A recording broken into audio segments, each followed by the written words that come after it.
ನಮಸ್ಕಾರ ಸ್ನೇಹಿತರೆ. ಇರಾನ್ ಮತ್ತು ಇಸ್ರೇಲ್ ನಡುವೆ ನಡೆದಂತಹ ಯುದ್ಧಕ್ಕೆ ಸದ್ಯಕ್ಕೊಂದು ಕೊಮ ಬಿದ್ದಿದೆ. ಅಂದ್ರೆ ಯುದ್ಧ ವಿರಾಮ ಘೋಷಣೆ ಆಗಿದೆ. ಇದೇ ಸಂದರ್ಭದಲ್ಲಿ ಬಹಳಷ್ಟು ಚರ್ಚೆಗಳು ನಡೀತಾ ಇದೆ. ಈ ಯುದ್ಧದಲ್ಲಿ ಗೆದ್ದವರು ಯಾರು, ಸೋತರು ಯಾರು ಅನ್ನೋದ್ರ ಬಗ್ಗೆ ಬಹಳಷ್ಟು ಚರ್ಚೆಗಳು ನಡೀತಾ ಇದೆ. ಬೇರೆ ಬೇರೆ ರೀತಿಯಾದಂತಹ ವಾದವನ್ನ ಹಲವಾರು ಜನ ಮಂಡಿಸ್ತಾ ಇದ್ದಾರೆ. ಇದಕ್ಕೆ ಸಂಬಂಧಪಟ್ಟಂತೆ ಒಂದು ಸಣ್ಣದಾದಂತಹ ಅವಲೋಕನ ನನ್ನ ಕಡೆಯಿಂದ ಮಾಡ್ತಾ ಇದ್ದೇನೆ. ಸ್ನೇಹಿತರೆ, ನಿಮ್ಮೆಲ್ಲರೂ ಕಾಫಿ ಆಯ್ತಾ ಡಿಜಿಟಲ್ ಚಾನಲ್ಗೆ ಸ್ವಾಗತಿಸ್ತಾ ಇದ್ದೇನೆ. ಸ್ನೇಹಿತರೆ, ಸಾಮಾನ್ಯವಾಗಿ ಏನಾಗ್ತದೆ ಅಂತ ಹೇಳಿದ್ರೆ, ಎಲ್ಲೇ ಯುದ್ಧ ನಡೀಲಿ, ಯುದ್ಧ ಮುಗಿದ ನಂತರ ಅಥವಾ ಎಲ್ಲ ಕದನ ವಿರಾಮ ಏರ್ಪಡ್ತದಲ್ಲ, ಅದಾದ ನಂತರ ಸಾಮಾನ್ಯವಾಗಿ ಎರಡೂ ದೇಶಗಳು ನಾವೇ ಗೆದ್ದಿದ್ದೇವೆ ಅಂತ ಕೂಡ ಒಂದು ಬಿಂಬಿಸ್ಕೊಳ್ಳಿ ಪ್ರಯತ್ನಿಸ್ತವೆ. ಅದಕ್ಕೆ ಕಾರಣ ಏನು ಅಂತ ಹೇಳಿದ್ರೆ, ಒಂದ್ ವೇಳೆ ನಾವು ಸೋತಿದ್ದೇವೆ ಅಂತ ಹೇಳಿದ್ರೆ ಅಲ್ಲಿಯ ಸರ್ಕಾರ ಬದಲಾವಣೆ ಆಗುವಂತ ಸಾಧ್ಯತೆಗಳಿರ್ತದೆ. ಅಲ್ಲಿ ಆಡಳಿತ ಪಕ್ಷದ ವಿರೋಧಿಗಳಿಗೆ ಒಂದು ಬಲವಾದಂತ ಅಸ್ತ್ರ ಸಿಗ್ತದೆ. ಹಾಗಾಗಿ ಗೆದ್ದಿದ್ದೇವೆ ಅಂತ ತಕೊಂಡು ಎರಡೂ ದೇಶದವರು ಸಾಮಾನ್ಯವಾಗಿ ಹೇಳ್ಕೊಂತಿರ್ತಾರೆ. ಮೊನ್ನೆ ನೋಡಿ, ಭಾರತ ಮತ್ತು ಪಾಕಿಸ್ತಾನದ ನಡುವೆ ನಡೆದಂತ 3 ದಿನದ ಯುದ್ಧ. ಈ 3 ದಿನದ ಯುದ್ಧದಲ್ಲಿ ಪಾಕಿಸ್ತಾನ ಹೈರಾಣಾಗುವ ರೀತಿಯಲ್ಲಿ ಭಾರತ ನೋಡ್ಕೊಂಡಿತ್ತು. ಆದ್ರೆ ಈ ಯುದ್ಧ ವಿರಾಮ ಆದ್ಮೇಲೆ ಪಾಕಿಸ್ತಾನ ಸೆಲೆಬ್ರೇಷನ್ ಮಾಡ್ತಾ ಇತ್ತು. ಎಷ್ಟರ ಮಟ್ಟಿಗೆ ಅಂತ ಹೇಳಿದ್ರೆ, ಭಾರತ ಈ ಸೆಲೆಬ್ರೇಷನ್ ನ 10% ಕೂಡ ಮಾಡಿಲ್ಲ ಅಂತ ಹೇಳ್ಬೋದು. ಆ ಮಟ್ಟದ ಸೆಲೆಬ್ರೇಷನ್ ನ ಪಾಕಿಸ್ತಾನ ಮಾಡಿತ್ತು. ಅದಕ್ಕೆ ಕಾರಣ ಏನು ಅಂತ ಹೇಳಿದ್ರೆ, ಅಲ್ಲಿರುವಂತ ಸರ್ಕಾರ, ಆ ಸರ್ಕಾರ ಯಾವಾಗ್ಲೂ ಕೂಡ ಅಷ್ಟೇ ಪಾಕಿಸ್ತಾನದ ಜನತೆಯನ್ನ ಫೂಲ್ ಮಾಡ್ಕೊಂಡೇ ಬರ್ತಾ ಇದೆ. ಇಲ್ಲಿ ಕೂಡ ಅದನ್ನ ಕಂಟಿನ್ಯೂ ಮಾಡ್ತು. ಆದ್ರೆ ಎಕ್ಸ್ಪರ್ಟ್ ಗಳಿಗಂತೂ ತುಂಬಾ ಚೆನ್ನಾಗಿ ಗೊತ್ತಿತ್ತು ಯಾರು ಗೆದ್ದಿದ್ದಾರೆ, ಇಲ್ಲಿ ಯಾರು ಸೋತಿದ್ದಾರೆ ಅನ್ನೋದು. ಅದು ಬೇರೆ ವಿಷಯ. ಈಗ ಇರಾನ್ ಮತ್ತು ಇಸ್ರೇಲ್ ವಿಷಯಕ್ಕೆ ಬರೋದಾದ್ರೆ, ಇಲ್ಲಿ ಕೂಡ ಅದೇ ತರ ನಡೀತಾ ಇದೆ. ಇರಾನ್ ನ ಜನತೆ ಬಹಳಷ್ಟು ಸೆಲೆಬ್ರೇಟ್ ಮಾಡ್ತಾ ಇದ್ದಾರೆ, ನಾವು ಗೆದ್ದಿದ್ದೇವೆ ಅಂತೇಳಿ. ಆದ್ರೆ ಇಸ್ರೇಲ್ ನಲ್ಲಿ ಅಂತಹ ಸೆಲೆಬ್ರೇಷನ್ ಏನು ಕಾಣ್ಲಿಕ್ಕೆ ಸಿಗ್ತಾ ಇಲ್ಲ. ಇದರ ಮಧ್ಯದಲ್ಲಿ ಭಾರತ ಯಾರಿಗೆ ಸಪೋರ್ಟ್ ಮಾಡಿದೆ, ಇರಾನಿಗೆ ಸಪೋರ್ಟ್ ಮಾಡ್ತಾ ಅಥವಾ ಇಸ್ರೇಲ್ ಸಪೋರ್ಟ್ ಮಾಡ್ತಾ, ಈ ರೀತಿಯಾದಂತಹ ಪ್ರಶ್ನೆಗಳು ಕೂಡ ಹೇಳ್ತಾ ಇದೆ. ಈ ಯುದ್ಧದ ಸಂದರ್ಭದಲ್ಲಿ ಕಾಂಗ್ರೆಸ್ ಪಕ್ಷ NDA ಸರ್ಕಾರಕ್ಕೆ ಬಹಳಷ್ಟು ಒತ್ತಾಯವನ್ನ ಮಾಡ್ತಾ ಇತ್ತು. ಭಾರತ ಇರಾನ್ಗೆ ಸಪೋರ್ಟ್ ಮಾಡಬೇಕು, ಇರಾನ್ ಜೊತೆಗೆ ಇದ್ದೇವೆ ಅಂತ ಹೇಳಿ ಒಂದು ಸ್ಟೇಟ್ಮೆಂಟ್ ಕೊಡಬೇಕು, ಈ ರೀತಿಯಾದಂತಹ ಮಾತನ್ನ ಕಾಂಗ್ರೆಸ್ ಪಕ್ಷ ಹೇಳ್ತಾನೆ ಇತ್ತು. ಅದರಲ್ಲೂ ಮುಖ್ಯವಾಗಿ ಸೋನಿಯಾ ಗಾಂಧಿ ಇರಬಹುದು, ಅಥವಾ ಖರ್ಗೆ ಇರಬಹುದು, ಅಥವಾ ನಮ್ಮ ರಾಜ್ಯದ ಮುಖ್ಯಮಂತ್ರಿ ಆದಂತಹ ಸಿದ್ದರಾಮಯ್ಯನವರು ಇರಬಹುದು. ಇವರೆಲ್ಲರೂ ಕೂಡ ಅಷ್ಟೇ ಇರಾನ್ ಪರವಾಗಿ ಮಾತಾಡ್ತಾ ಇದ್ರು. ಇವರು ಇರಾನ್ ಪರವಾಗಿ ಯಾಕೆ ಮಾತಾಡ್ತಾ ಇದ್ದಾರೆ ಅನ್ನೋದಕ್ಕೆ ಕಾರಣ ನೀವೇ ಯೋಚನೆ ಮಾಡಿ, ನಿಮ್ಗೆ ಅರ್ಥ ಆಗ್ತದೆ. ಆದ್ರೆ ಭಾರತ ಸರ್ಕಾರ ಎಲ್ಲಿಯೂ ಆ ರೀತಿಯಾದಂತಹ ಹೇಳಿಕೆಗಳನ್ನು ಕೊಡ್ಲಿಕ್ಕೆ ಹೋಗಿಲ್ಲ, ಈ ಯುದ್ಧವನ್ನ ಖಂಡಿಸ್ಲಿಕ್ಕೂ ಹೋಗಿಲ್ಲ. ಅದ್ರ ಬದಲಿಗೆ ಎರಡೂ ದೇಶದವರಿಗೆ ಬುದ್ಧಿ ಮಾತನ್ನ ಹೇಳ್ತು, ಯುದ್ಧ ಮಾಡಬೇಡಿ, ಅದಕ್ಕೆ ಬದಲಾಗಿ ಕೂತ್ಕೊಂಡು ಮಾತಾಡಿ ನಿಮ್ಮ ಸಮಸ್ಯೆಯನ್ನ ಪರಿಹಾರ ಮಾಡ್ಕೊಳ್ಳಿ ಅಂತ ಹೇಳ್ತೇವೆ ಹೊರತು ಬೇರೆ ಎಲ್ಲ ವಿಷಯದಲ್ಲೂ ನಾವು ನ್ಯೂಟ್ರಲ್ ಆಗಿದ್ದೇವೆ ಅಂತ ಹೇಳಿ ತಟಸ್ಥವಾಗಿತ್ತು. ಇದನ್ನ ನೀವು ಅಬ್ಸರ್ವ್ ಮಾಡಿದ್ದೀರಾ. ಈಗ ಏನಾಗಿದೆ, ಯುದ್ಧ ಮುಗ್ದಿದೆ. ಈ ಯುದ್ಧ ಮುಗ್ದ ಮೇಲೆ ಒಂದು ಸರ್ವೆ ಕೂಡ ನಡೆದಿದೆ ನಮ್ಮ ದೇಶದಲ್ಲಿ.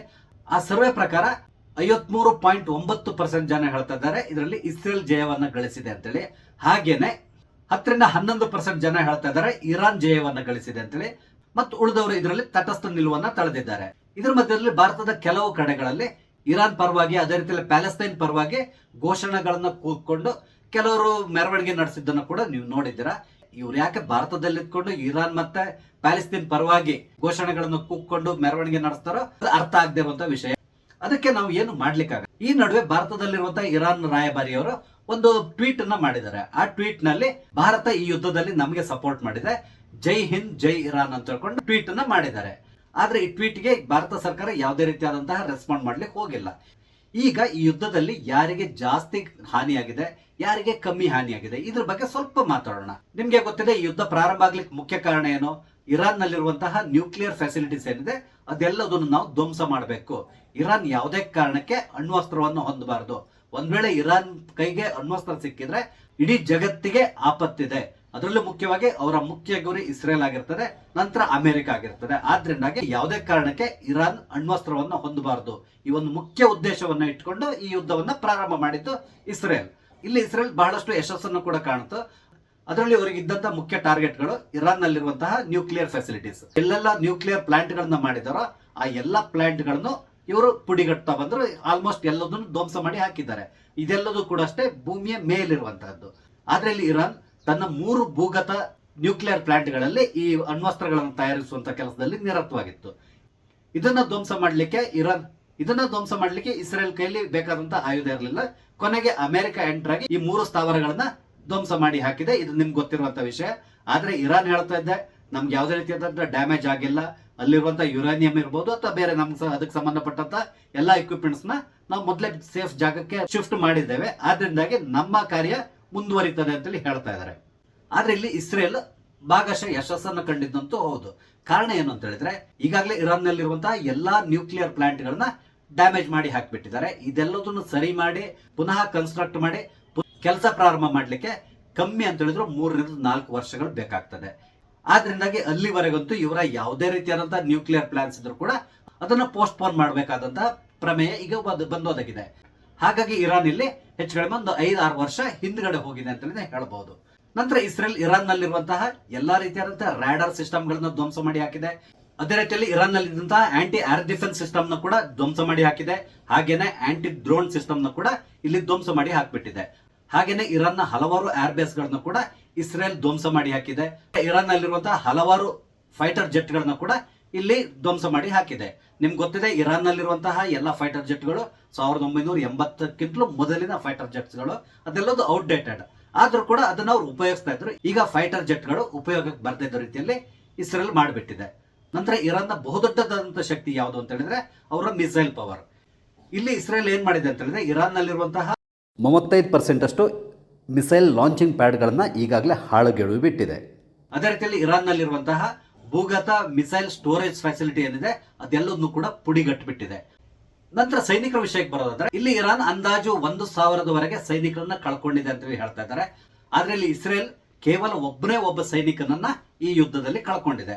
ಈ ಸೈನಿಕ ಸತ್ತಿರೋದು ಕೂಡ ಇರಾನ್ ಒಳಗಡೆ ಅಲ್ಲ, ಅದಕ್ಕೆ ಬದಲಾಗಿ ಇಸ್ರೇಲ್ ನಲ್ಲೇ ಆತ ಈ ಕ್ಷಿಪಣಿ ದಾಳಿಯ ಸಂದರ್ಭದಲ್ಲಿ ಸಾವಿಗೀಡಾಗಿದ್ದಾನೆ.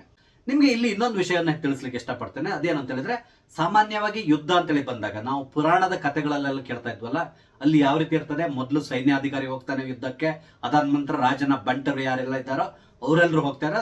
ಅಂದ್ರೆ ಮುಖ್ಯಸ್ಥರೆಲ್ಲ ಇರ್ತಾರಲ್ಲ ಅವರೆಲ್ಲ ಹೋಗಿ ಯುದ್ಧ ಮಾಡ್ತಾರೆ. ಅವರೆಲ್ಲರೂ ಸತ್ತ ಮೇಲೆ ಕೊನೆಗೆ ರಾಜ ಯುದ್ಧಕ್ಕೆ ಇಳಿತಾನೆ. ಒಂದ್ ವೇಳೆ ರಾಜನನ್ನು ಕೊಂದ್ರೆ ಅಥವಾ ಆತನನ್ನು ಸೋಲಿಸಿದ್ರೆ ಆ ಯುದ್ಧದಲ್ಲಿ ಆತ ಸೋತ ಅಂತೇಳಿ ಈ ರೀತಿಯಾದಂತಹ ಲೆಕ್ಕಾಚಾರ ಇರ್ತಾ ಇತ್ತು. ಆದ್ರೆ ಈ ಬಾರಿ ಯುದ್ಧದಲ್ಲಿ ಇಸ್ರೇಲ್ ಏನ್ ಮಾಡಿದೆ ಅಂತ ಹೇಳಿದ್ರೆ, ಪ್ರಥಮವಾಗಿ ಮಾಡಿರುವಂತಹ ಕೆಲಸ, ಅವರು ಇಸ್ರೇಲ್ನ ಸೈನ್ಯಾಧಿಕಾರಿಗಳನ್ನ ಗುರಿಯಾಗಿಡ್ಸ್ಕೊಂಡ್ರು. ಇರಾನ್ನ 25ಕ್ಕೂ ಹೆಚ್ಚು ಜನ ಸೈನ್ಯಾಧಿಕಾರಿಗಳನ್ನ, ಅಂದ್ರೆ ಹೈಯರ್ ಗ್ರೇಡ್ ಸೈನ್ಯಾಧಿಕಾರಿಗಳನ್ನ ಇಲ್ಲಿ ಇಸ್ರೇಲ್ ಕೊಂದು ಕಳಿತು. ಆ ಮುಖಾಂತರ ಇರಾನ್ನ ಸೈನಿಕರ ಜಂಗಾಬಲವೇ ಉಳುಗುವ ರೀತಿಯಲ್ಲಿ ಇಲ್ಲಿ ಇಸ್ರೇಲ್ ನಡ್ಕೊಳ್ತು. ಇಲ್ಲಿ ಇಸ್ರೇಲ್ಗಿದ್ದಂತ ಮುಖ್ಯ ಗುರಿ ಏನು, ಯಾವುದೇ ಕಾರಣಕ್ಕೆ ಇರಾನ್ ಅಣ್ವಸ್ತ್ರವನ್ನು ಹೊಂದಬಾರದು. ಈ ಅಣ್ವಸ್ತ್ರ ಹೊಂದಬಾರದು ಅಂತಂದ್ರೆ ಏನ್ ಮಾಡ್ಬೇಕು, ಅಲ್ಲಿರುವಂತಹ ವಿಜ್ಞಾನಿಗಳನ್ನ ಮೊದಲು ಕೊಂದು ಬಿಡಬೇಕು. ಅದಕ್ಕಾಗಿ ಇಸ್ರೇಲ್ ಫಸ್ಟ್ ಡೇನೆ ಮಾಡಿರುವಂತಹ ಕೆಲಸ ಏನು ಅಂತ ಹೇಳಿದ್ರೆ, ಇರಾನ್ನ 18 ಹಿರಿಯ ವಿಜ್ಞಾನಿಗಳನ್ನ ಫಸ್ಟ್ ದಿನವೇ ತಮ್ಮ ಡ್ರೋನ್ ದಾಳಿ ಮುಖಾಂತರ ಅವ್ರನ್ನ ಕೊಂದು ಹಾಕ್ತು.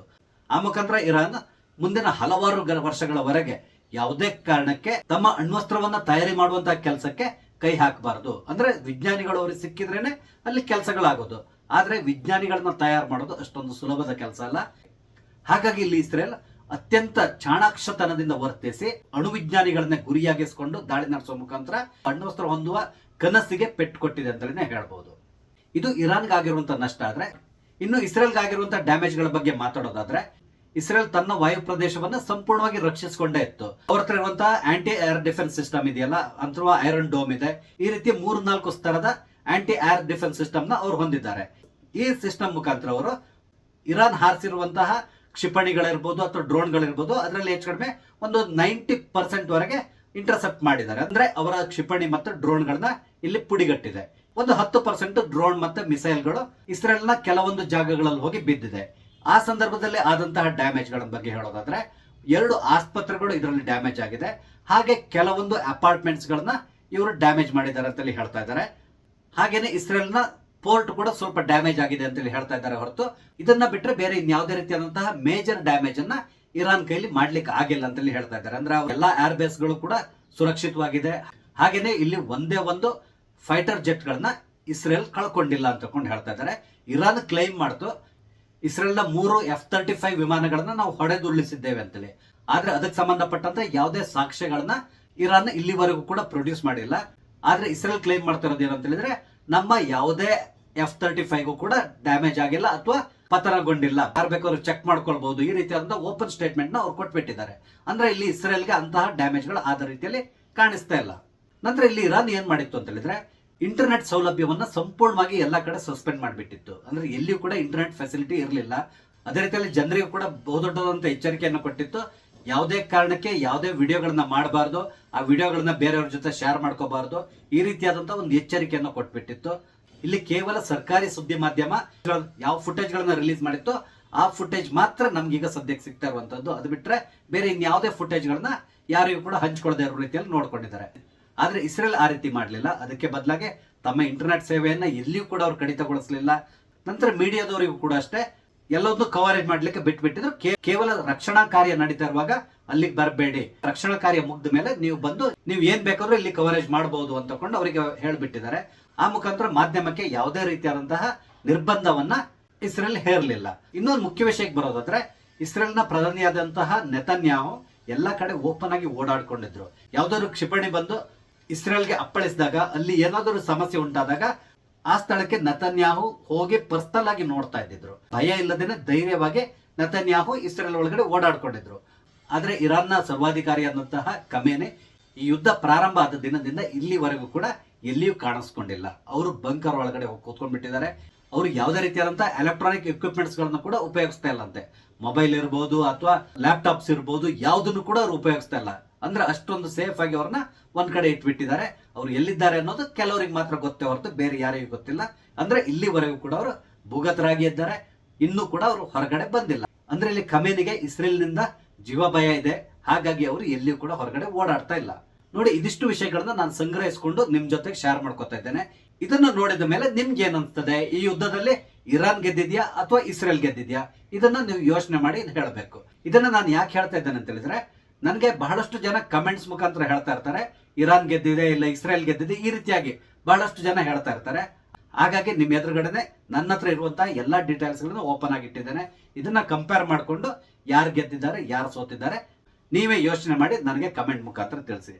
ಸ್ನೇಹಿತರೆ, ನಾನು ಇಲ್ಲಿ ಹಂಚಿಕೊಂಡಿರುವಂತಹ ಅಂಕಿ ಅಂಶದಲ್ಲಿ ಕೇವಲ 1-2% ಡಿಫ್ರೆನ್ಸ್ ಇದರಲ್ಲಿ ಇದ್ರೂ ಇರಬಹುದು, ಹೇಳಲಿಕ್ಕೆ ಸಾಧ್ಯ ಇಲ್ಲ. ಸ್ನೇಹಿತರೆ, ನಾನು ಹಂಚಿಕೊಂಡಂತ ವಿಷಯ ನಿಮ್ಗೆ ಇಷ್ಟ ಆದ್ರೆ ದಯವಿಟ್ಟು ಲೈಕ್ ಮಾಡಿ, ಶೇರ್ ಮಾಡಿ, ಹಾಗೆ ದಯವಿಟ್ಟು ನನ್ನ ಚಾನಲ್ ಸಬ್ಸ್ಕ್ರೈಬ್ ಮಾಡಿ. ನಮಸ್ತೆ, ಜೈ ಹಿಂದ್.